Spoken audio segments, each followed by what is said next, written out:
Today, in this video, we're going to be talking about how to get your ex to open up to you emotionally. Hey there, it's Clay with modernlove.life. Now, I'm out for a walk and talk video again today in the forest, so you'll probably see lots of trees and maybe hear owls or see deers or something, I don't know. And today I just wanted to tell you, make a couple videos about how to get your ex to open up to you emotionally. You know, I was thinking about this with me and my big ex. You know, I told you the whole big story about how we broke up and got back together and broke up and got back together and all that sort of stuff. And if you remember, one of the big turning points was when we met up. We had this sort of falling out, did no contact. About 3 or 4 weeks later, she reached out to me in tears saying she missed me. She was tired of this game that we were playing.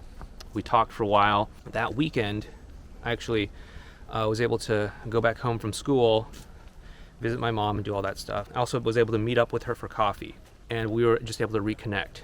And that was really a big turning point for us. So how did that whole thing happen? How did that all go? You know, of course I was nervous going in there. Of course I was anxious. I didn't know what to expect. You know, our last real interaction when we had that whole falling out was not so great. And I was a little bit worried that we'd have a poor interaction and we'd just end up fighting or something like that. I was understandably nervous. And, you know, I imagine she probably was as well too. But the important thing was that looking back, it's safe to say, and you know, this goes for all of you, when you're meeting up with your ex for the first time after a while, everyone probably wants to have a good interaction. You obviously do, but they probably do as well too. I mean, unless they're just like really upset or sadistic or something, they're probably not trying to get you caught in some sort of trap where they just make you look bad or something like that. So they probably want to have a good interaction. And if you remember that, okay, I want to have a good interaction, they want to have a good interaction, things are probably going to be a lot better between the two of you. Now, of course, I didn't know this back then. I was just a young, naive 20-something. There was one thing that I did that actually helped her to open up and help us both to open up. And that was that I was actually able to open up myself first. You see, so many times, especially when it comes to breakups and our exes, but so many times in dating and relationships, people want to hide themselves. They want to protect themselves. They want to keep themselves distant from the other person. They want to keep themselves veiled and hidden. They want to wait for the other person to open up and share their feelings first. Have the other person share how they really feel first. Have the other person ask for a commitment or confess their love or something like that. And only then will we feel safe to open up and share ourselves. But the thing is that when we have this sort of mindset and approach, both people are probably feeling that way. And so what we often get caught up in is this sort of standoff.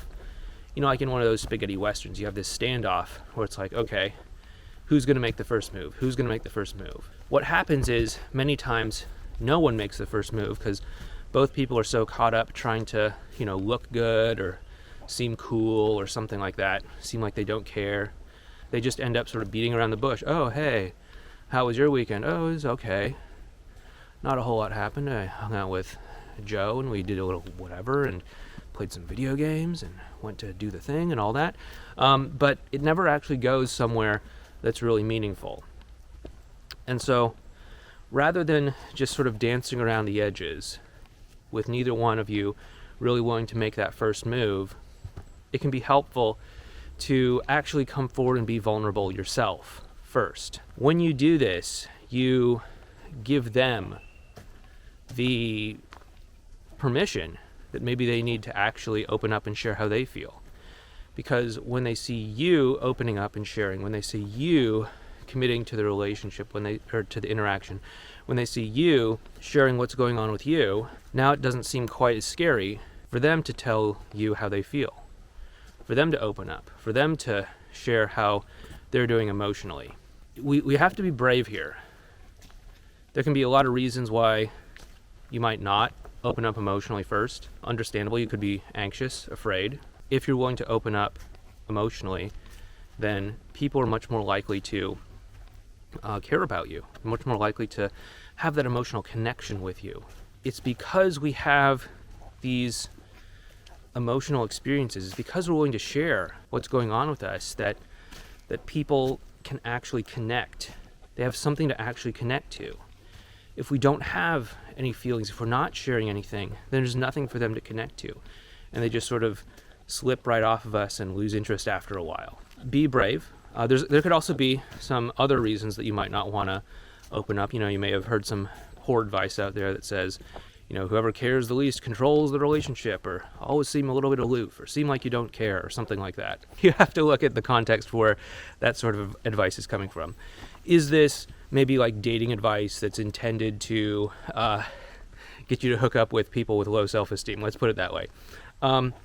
If it is, and that's what you want to do, you want to hook up with someone with low self-esteem, then okay, maybe that's fair advice.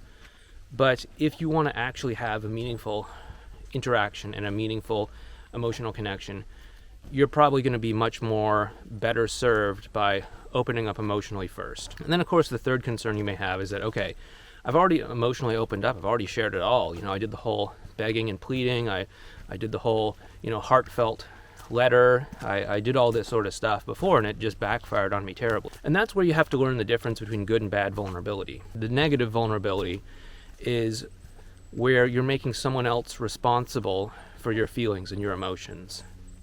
I could never live without you. I just don't know if I can go on if we're not together. You promised we'd always be together, and now you're taking it back. I just feel so abandoned and hurt and all this. Like, that's, of course, not going to feel good to the other person. Maybe those are factual things that happened, or maybe those are factual things that they said, but it's not going to feel good to the other person, and they're just going to feel this intense sense of pressure, this intense sense of expectation placed upon them. But on the other hand, if you can express how you feel in a way that embodies ownership of it, if it's just like, yeah, when this happened, I feel really sad. When you said this comment, it made me think this, and now I feel a little bit sad thinking that. Like, you're not blaming them for how you feel. You're simply just having an experience. You're simply just owning your emotional experience. What does this actually look like? Well, for me, back then, I walked into the coffee shop. I saw her there at a table, I think. I can't remember the exact details. But I saw her there, went over, we said hello to one another. After all that was out of the way, I just admitted to her, hey, I don't know about you, but I'm feeling a little bit anxious right now. I'm a little bit nervous here meeting up with you, and I hope this goes well. And that's a great way to cut the tension. It's a great way to help your ex see the human side in you. It's a great way for them to be able to see themselves in you. And it's also a great way for the two of you to find that common ground of, you're nervous, I'm nervous too. Hey, you hope this goes well, I hope this goes well too. And then from there, you can just go forward with the interaction and create that emotional connection. For more information on creating that emotional connection, please be sure to check out this video series over here on what we call advanced relational skills. You can check it out. It helps to get that emotional connection really going in place in other ways that we just didn't have time to talk about in this video. Take care, and I'll talk to you next time.